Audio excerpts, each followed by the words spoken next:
retrouver ce matin. Je vais m'installer. Alors, on va continuer la série sur le livre du Deutéronome. Et avant de commencer, je voudrais vous poser une question. Est-ce que certains d'entre vous ont déjà entendu parler de la falaise de Klinert? Alors, je vous le dis tout de suite, ce n'est pas une question de géographie.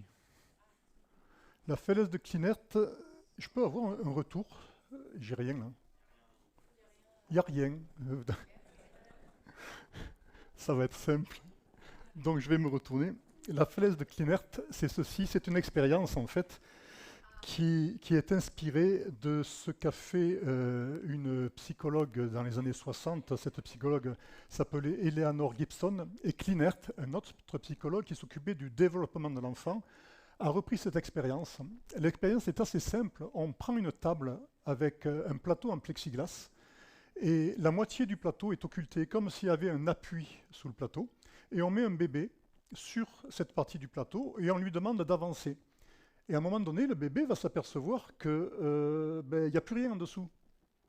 Et l'idée, c'est de mesurer à quel âge l'enfant a conscience du danger. Donc ça, c'était l'expérience originale. Et Klinert est allé un peu plus loin.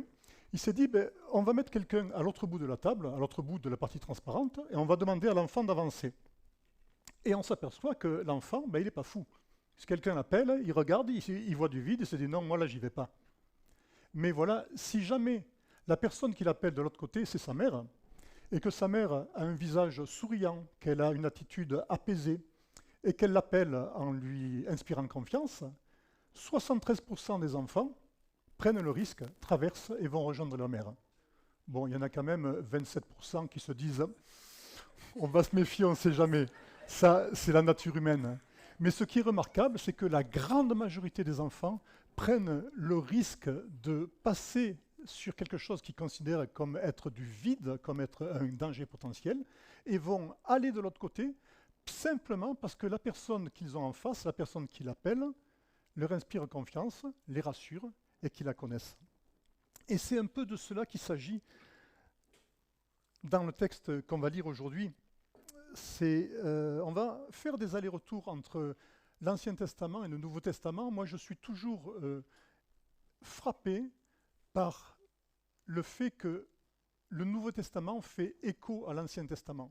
L'Ancien Testament aborde des thèmes et ces thèmes vont trouver leur complète révélation dans le Nouveau Testament. Et on voit l'unité complète du plan de Dieu. Pour moi, c'est quelque chose, je suis admiratif, je suis ébloui par rapport à ces choses-là. Donc on va lire, ça y est, j'ai le retour, merci les techniciens. On va lire Deutéronome 6, les 3 premiers versets. C'est page 129 sur les Bibles de l'Église. Donc voilà ce que nous dit ce texte. Voici les commandements, les prescriptions et les règles que l'Éternel votre Dieu a ordonné de vous enseigner, afin que vous les mettiez en pratique dans le pays dont vous allez prendre possession. Afin que tu craignes l'Éternel ton Dieu, en respectant tous les jours de ta vie, toi, ainsi que ton fils et ton petit-fils, toutes ces prescriptions et tous ces commandements que je te donne, et afin que tu vives longtemps. Tu les écouteras donc, Israël, et tu veilleras à les mettre en pratique afin d'être heureux et de devenir très nombreux, comme te l'a dit l'Éternel, le Dieu de tes ancêtres, en te promettant un pays où coule le lait et le miel. Ce chapitre 6 du Deutéronome nous lance un appel. Alors on va garder en tête l'image de la falaise avec la mère qui appelle son enfant.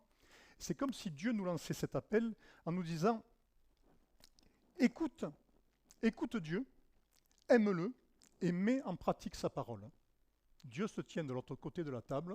Nous, on est à 4 pattes en sécurité. On voit le vide et Dieu nous dit « Viens, écoute, viens, aime-moi et mets en pratique ma parole. » On continue la lecture du verset 4 au verset 25, ça va être un peu plus long.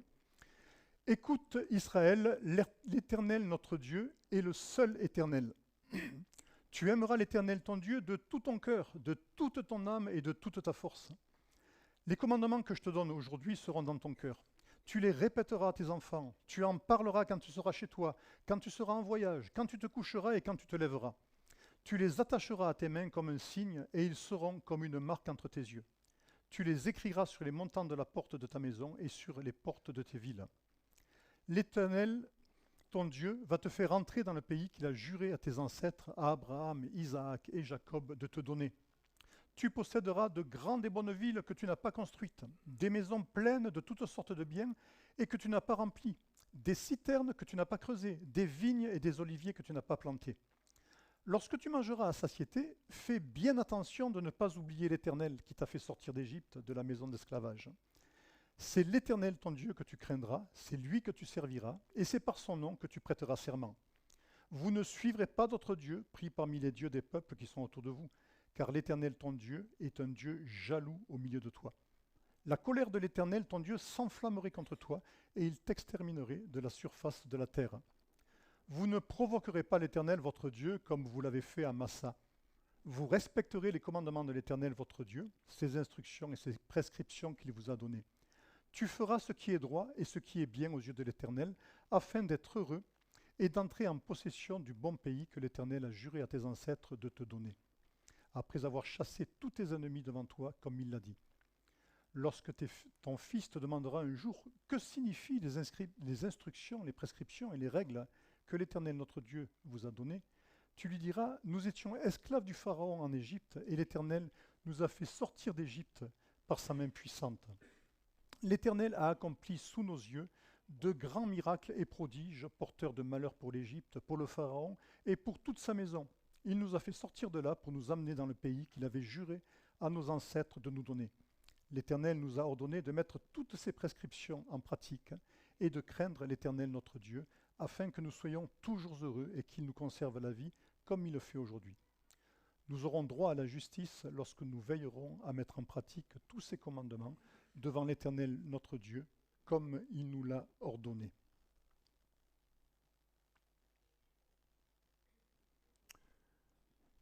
La première chose que nous demande ce passage, c'est d'écouter.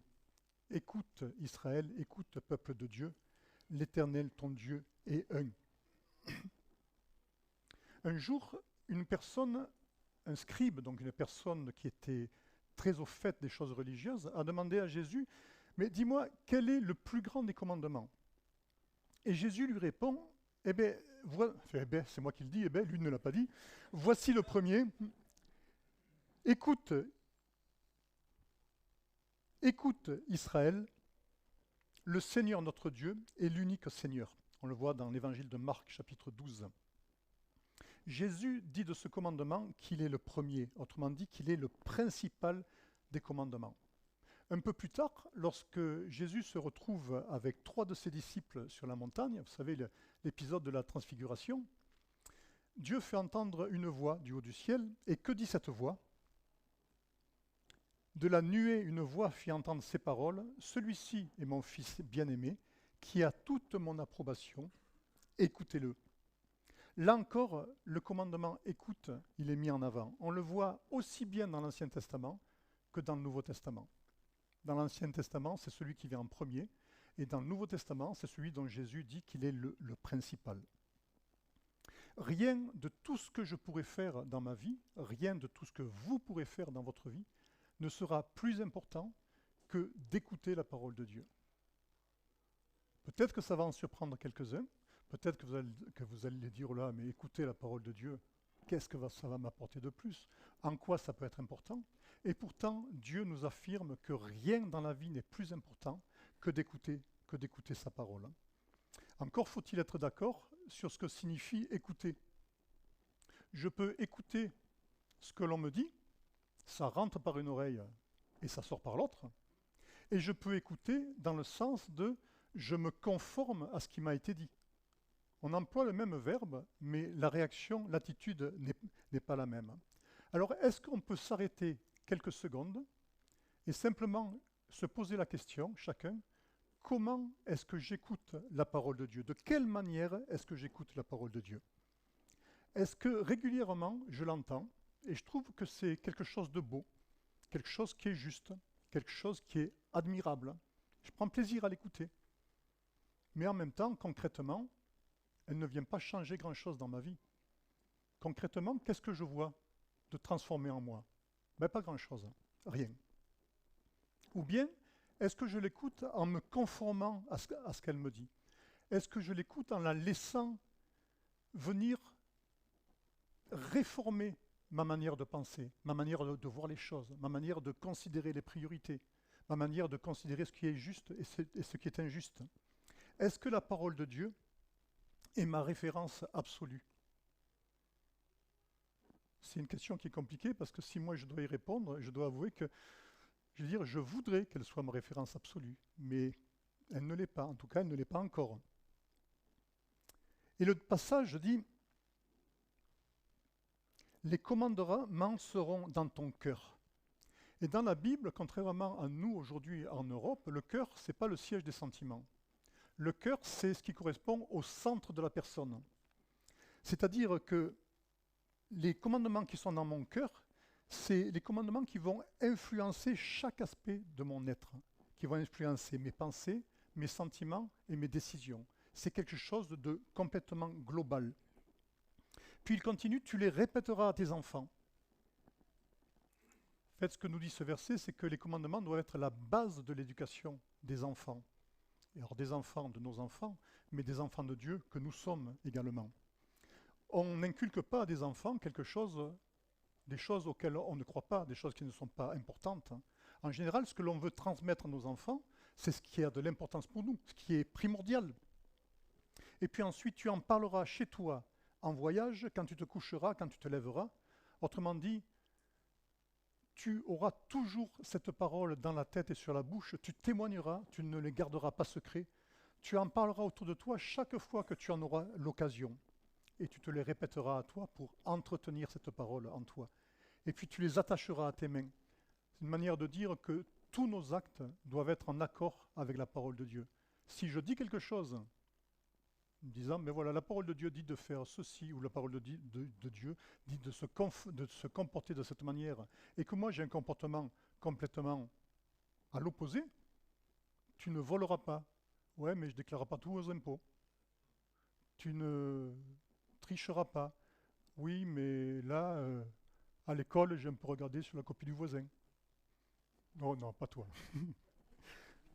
Eh bien, ce n'est pas, dans ce cas-là, nous n'avons pas la parole de Dieu qui est attachée à nos mains. Ils seront une marque entre nos yeux. Une manière de dire aussi que tout ce que je vais regarder, considérer, va être regardé, filtré au travers de la parole de Dieu.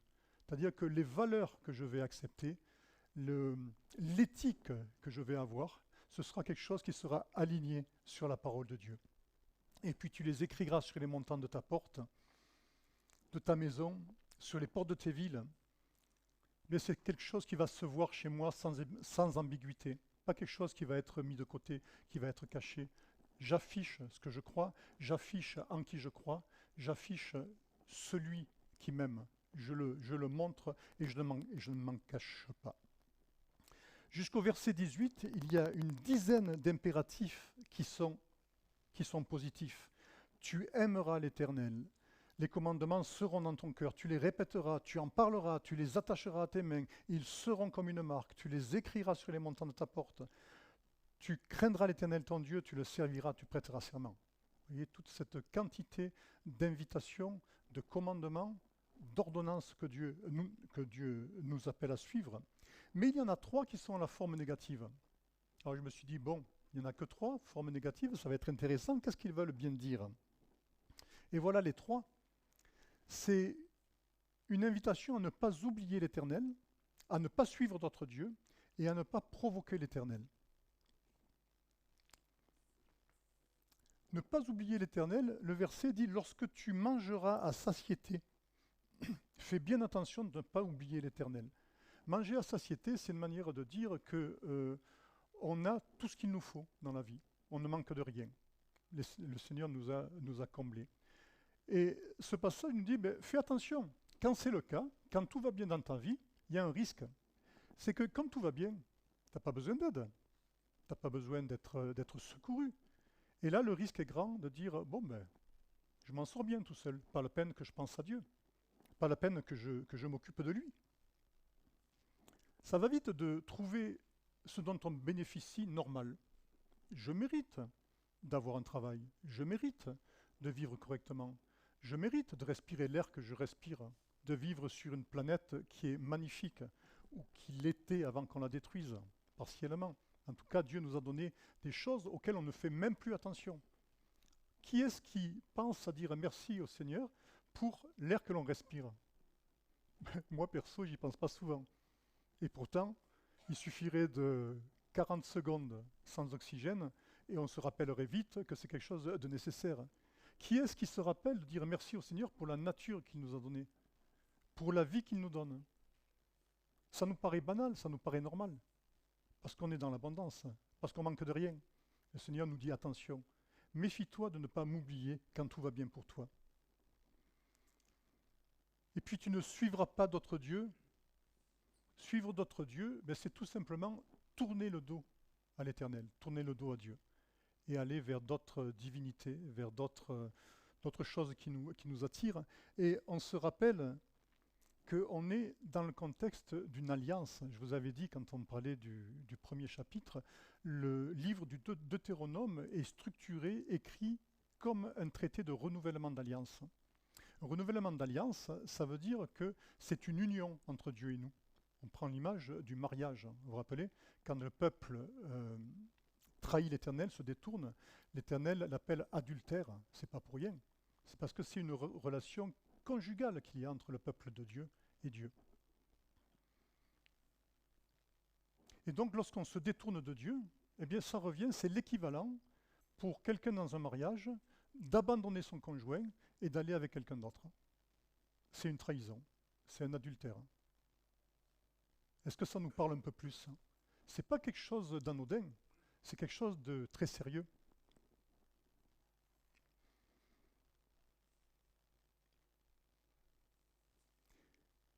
Et puis, le troisième point, c'est ne pas provoquer l'Éternel comme à Massa.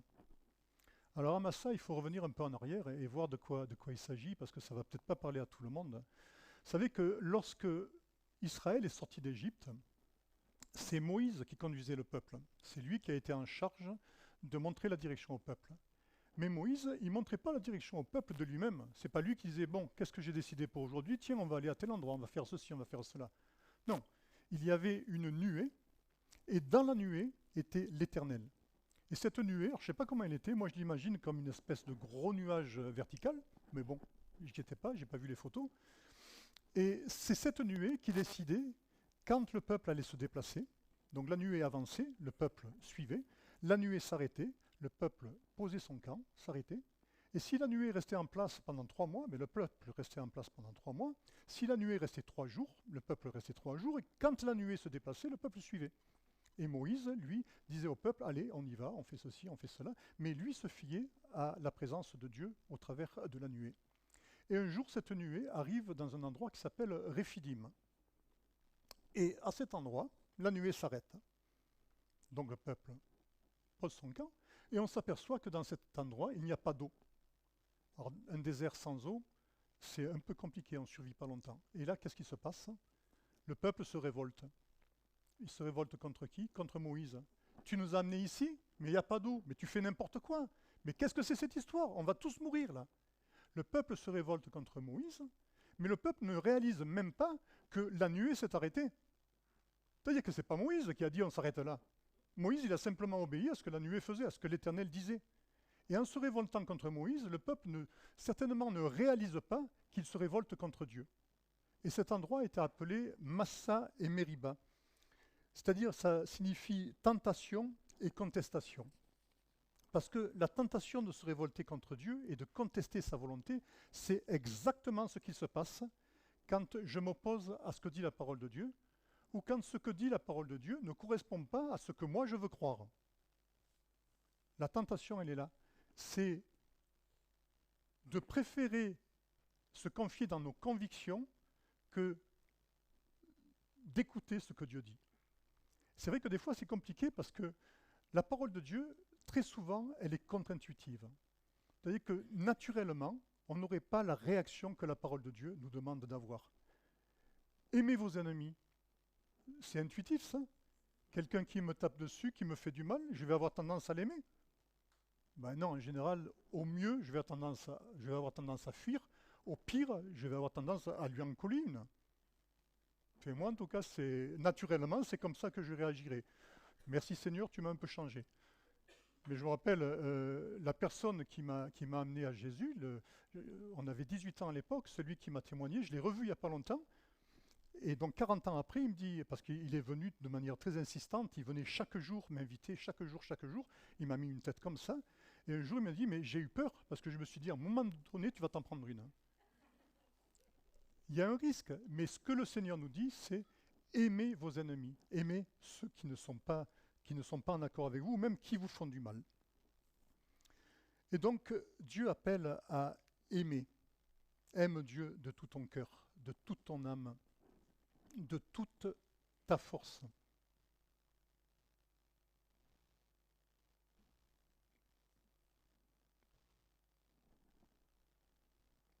De tout ton cœur, ça signifie de toute ta volonté, avec toutes tes émotions, avec toute ton intelligence.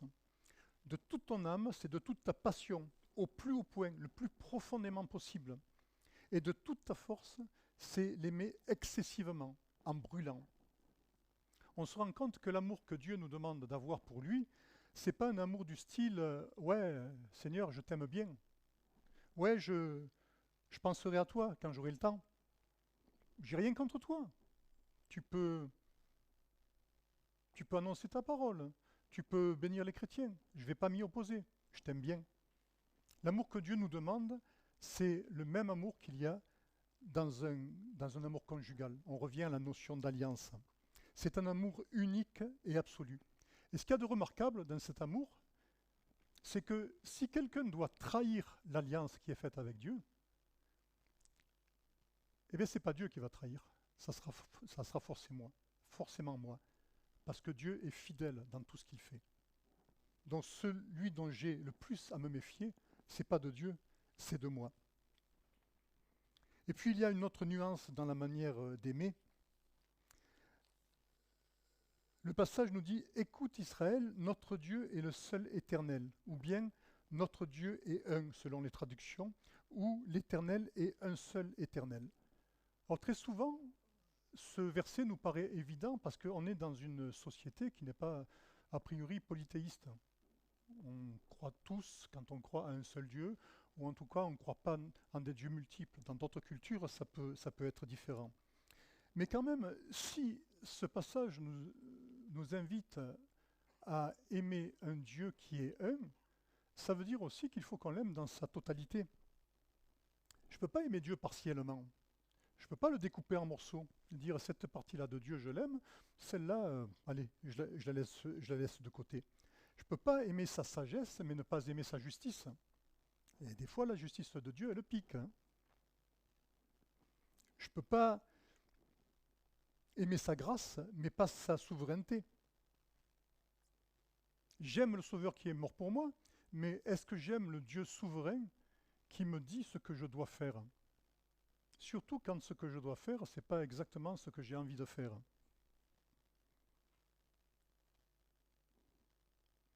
Ça, ce n'est pas une question à prendre à la légère. Et je pensais, en réfléchissant à ce passage, à l'avertissement que Paul donne à Timothée. Il dit ceci, « En effet, un temps viendra où les hommes ne supporteront pas la saine doctrine. Au contraire, ayant la démangeaison d'entendre des choses agréables, ils se donneront une foule d'enseignants conformes à leurs propres désirs. » Aujourd'hui, je ne sais pas si vous avez remarqué, mais on a, peut-être que j'exagère en disant ça, mais je le dis quand même, on n'a jamais autant entendu parler de l'Évangile. Moi, j'en entends parler de tous les côtés, et pas simplement ici à l'église, mais sur Internet, dans la rue. Il y a sans arrêt des églises qui s'ouvrent, des prédicateurs qui arrivent et qui vous disent, voilà, je vais vous annoncer l'Évangile de Dieu, voilà, j'ai une parole pour vous de la part de Dieu. Et malheureusement, je trouve que très souvent, on a des personnes qui ne nous parlent pas réellement de la parole de Dieu. La parole de Dieu est souvent tronquée. Une partie peut-être est vraie, une partie correspond à ce que dit la Bible, mais une autre partie est très loin de ce que dit la Bible. Et c'est compliqué, je trouve, de reconnaître le vrai du faux quand on n'est pas trop au fait de ces choses-là. Alors comment est-ce qu'on peut faire pour distinguer ce qui est du vrai évangile, de la vraie parole de Dieu, et ce qui est d'un faux évangile. Alors je vais vous donner juste 2 pistes, il y en a quantité d'autres, mais la première des choses, c'est que lorsqu'on annonce l'évangile selon la parole de Dieu, il y a une personne qui est au centre de l'évangile, c'est Jésus. Si quelqu'un vous annonce un évangile où Jésus est absent, où Jésus n'est pas trop important, où Jésus n'est pas déterminant, c'est pas la peine d'aller plus loin. Ce ne sera pas un évangile fiable par rapport à Dieu. Et puis ensuite, celui qui annonce l'évangile, il doit l'annoncer dans un esprit d'amour. Très souvent, et j'ai été confronté à cela, vous avez des prédicateurs qui vont utiliser la contrainte, qui vont utiliser la culpabilité, la manipulation, pour essayer de convaincre les gens. Si vous avez affaire à des gens comme ça, partez en courant. Ce n'est pas la parole de Dieu. Celui qui vous annonce l'évangile doit le faire dans l'amour.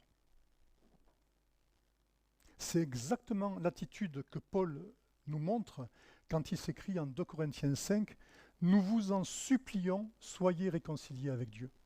Paul ne vient pas en disant « Tu dois faire ceci, tu dois faire cela, tu n'es pas à la hauteur, tu n'es pas ceci, tu n'es pas cela ». Il vient, il annonce le message et il dit les choses simplement « Nous sommes tous pécheurs ». Il dit la vérité. Ce n'est pas quelque chose qui est agréable à entendre, mais une fois qu'il a dit ça, il dit « Nous vous en supplions, soyez réconciliés avec Dieu ». Et encore une fois, je voudrais insister sur quelque chose qui a déjà été dit, mais pour qu'il n'y ait pas de mauvaise compréhension, mon obéissance envers Dieu, c'est la conséquence du fait qu'il m'a sauvé. Ce n'est pas parce que je lui obéis que je vais être sauvé. C'est la réaction que j'ai en face de quelqu'un qui m'aime, et parce qu'il m'a aimé, j'ai envie de lui obéir. Mais ce n'est pas je vais faire un effort pour lui obéir, et comme ça je vais gagner mon salut. Ça, ce n'est pas quelque chose de biblique. Alors je vous parle de l'amour de Dieu, mais peut-être que vous allez me dire, mais attendez, dans le passage qu'on lit là, le peuple d'Israël est quand même appelé à décimer un autre peuple. Il est où l'amour de Dieu là-dedans? Parce que ce que dit Dieu, en fait, c'est je vais te donner un pays qui ne t'appartient pas, tu vas entrer dans ce pays, tu vas le conquérir, et tu vas passer tout le monde au fil de l'épée, tu vas tuer tout le monde. Pour un Dieu qui aime, ça peut paraître un petit peu surprenant. Mais en fait, il faut se rendre compte que ce qui se passe par rapport à ce peuple, aux Amoréens, c'est un jugement de Dieu. C'est quelque chose qu'on peut vérifier dans le livre des Actes au chapitre 7, au verset 7. Les Amoréens font l'objet d'un jugement de Dieu. Dieu a patienté avec ce peuple pendant 400 ans. Les 400 ans que le peuple d'Israël a passé en Égypte, c'était pour que Dieu patiente par rapport aux Amoréens, parce que, dit la Bible, ils n'avaient pas encore mis le comble à leur iniquité. Mais au bout de 400 ans, les Amoréens ont atteint un degré de péché, un degré d'iniquité, où Dieu dit, bon, mais là maintenant, ça y est, ils ont atteint la limite, ils ne pourront plus revenir en arrière, ils ont pu revenir en arrière, ils ne l'ont jamais fait, donc je donne un jugement sur eux. Et ce jugement que Dieu donne sur les Amoréens, c'est comme une anticipation du jugement dernier. Comme si Dieu disait, ben, le jugement qui doit arriver à la fin des temps, pour eux, je l'avance. Parce que de toute façon, pour eux, c'est terminé. Ils ne pourront pas changer, ils ne veulent pas changer. Et en même temps, ce jugement sur les Amoréens, c'est quelque chose qui nous alerte, nous, sur ce qui va nous arriver un jour à la fin des temps. Pour le moment, Dieu appelle chacun d'entre nous à s'approcher de Dieu, à s'approcher de lui. Il est de l'autre côté de la table, il nous dit, viens, viens à moi, viens à moi, viens à moi. Nous vous en supplions, soyez réconciliés avec Dieu, etc. Et un jour viendra où cet appel de Dieu, cette possibilité de grâce sera terminée. Et à ce moment-là, ce sera le jugement. Et le jugement se fera dans une justice parfaite. Ce que Dieu décidera, ce sera la justice. Ce que nous on réclame à longueur de vie, nous aspirons tous à la justice. Dieu va nous donner cette justice. Mais dans cette justice, il n'y aura que 2 possibilités.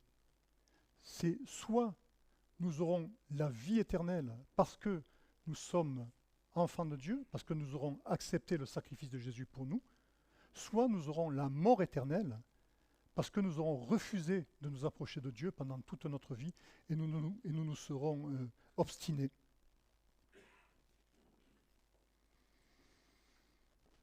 Et puis le passage continue avec l'appel à mettre en pratique sa parole, mettre en pratique les commandements. Et cet appel, il revient 4 fois dans le chapitre 6.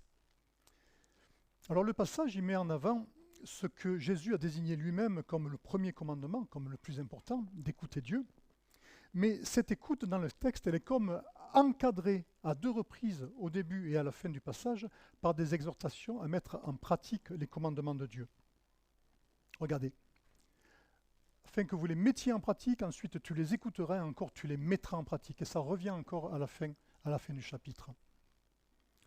Écouter la parole de Dieu, ce n'est pas suffisant. Comme je vous disais avant, on peut l'écouter, ça rentre par une oreille, ça sort par l'autre. Mettre en pratique, ça a le sens de devenir acteur de la parole de Dieu. Le sens littéral, c'est un petit peu ça, c'est devenir acteur. Ce n'est pas devenir acteur dans le sens de jouer un personnage, mais dans celui de participer à la volonté de Dieu. Jacques nous dit, alors dans le Nouveau Testament, on revient et vous voyez tous ces échos qu'il peut y avoir entre les passages du Nouveau et de l'Ancien. Mettez en pratique la parole et ne vous contentez pas de l'écouter en vous trompant vous-même par de faux raisonnements.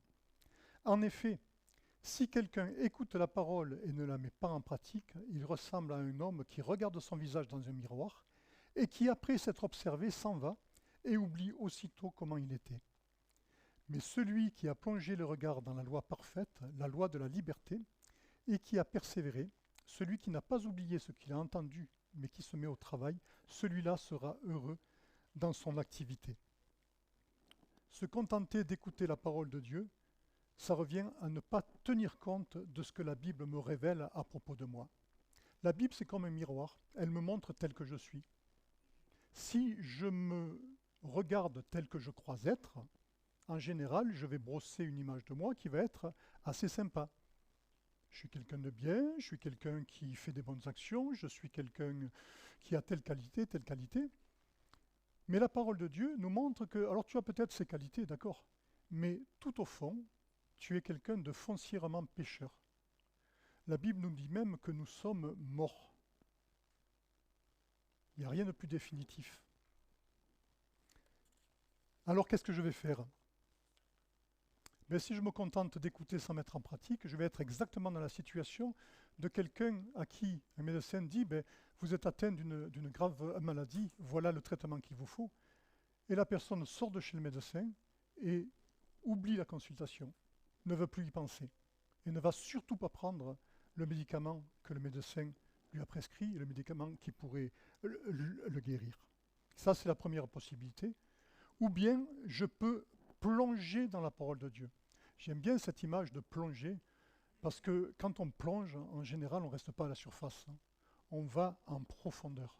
On va voir ce que dit la parole de Dieu. Et quand je regarde ce que dit la parole de Dieu, je réalise mon immense besoin d'être transformé à son image, et je sais que la seule chose qui peut me transformer, c'est de comprendre ce que sa parole me dit et de m'aligner sur sa parole, sur ses commandements. Alors mettre en pratique, ça consiste en quoi ? Eh bien, on peut le voir dans Romains 12. C'est un aperçu, il n'y a pas que ça, mais je trouve que ça illustre bien. Que l'amour soit sans hypocrisie, ayez le mal en horreur, attachez-vous au bien. Par amour fraternel, soyez pleins d'affection les uns pour les autres et rivalisez d'estime réciproque.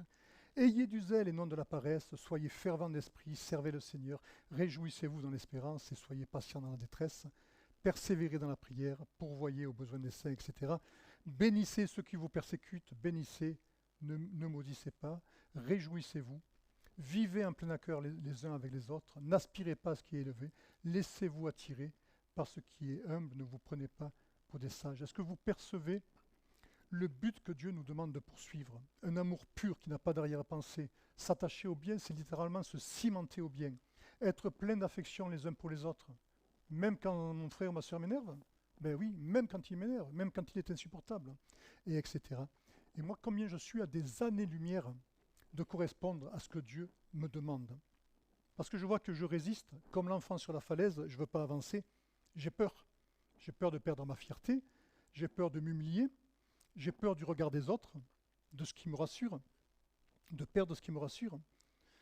Alors on revient à l'image de la falaise. Si je connais mal Dieu, comme l'enfant sur la falaise, je ne voudrais pas avancer en entendant sa voix parce que j'aurais peur. Si je connais mal Dieu, comme l'enfant sur la falaise, je ne saurais pas si je peux lui faire confiance et prendre le risque d'avancer en l'écoutant. Je douterai. Par contre, si je connais Dieu comme un enfant connaît sa mère, j'aurai confiance et je n'hésiterai pas à m'approcher. Je serai rassuré, je serai confiant et je pourrai avancer. L'écouter, l'aimer, mettre sa parole en pratique. Alors comment est-ce qu'on peut faire? Mais on peut peut-être s'inspirer de ce que dit Éphésiens. Il dit soumettez-vous les uns aux autres dans la crainte ou le respect de Dieu. Il y a là l'idée à la fois d'avoir recours à la communion fraternelle, d'avoir recours aux frères et sœurs, mais sans se sentir supérieur à l'autre. Mon péché n'est pas plus petit que le péché de mon frère ou de ma sœur. On est pour le moins à égalité. Mais il y a aussi l'idée de se soumettre dans le sens de se placer dessous, dans le sens de se placer dessous pour soutenir l'autre. Et si nous faisons ça mutuellement, nous allons nous encourager, nous allons approfondir notre relation avec Dieu, nous allons mieux le connaître. En fait, c'est un petit peu le principe de ce qu'on fait dans l'Église, les groupes de croissance. On est nombreux à participer à des groupes de croissance, on se retrouve à 2 ou 3 et on s'encourage autour de la parole de Dieu en se faisant bénéficier mutuellement de notre expérience. Voilà, que le Seigneur vous bénisse.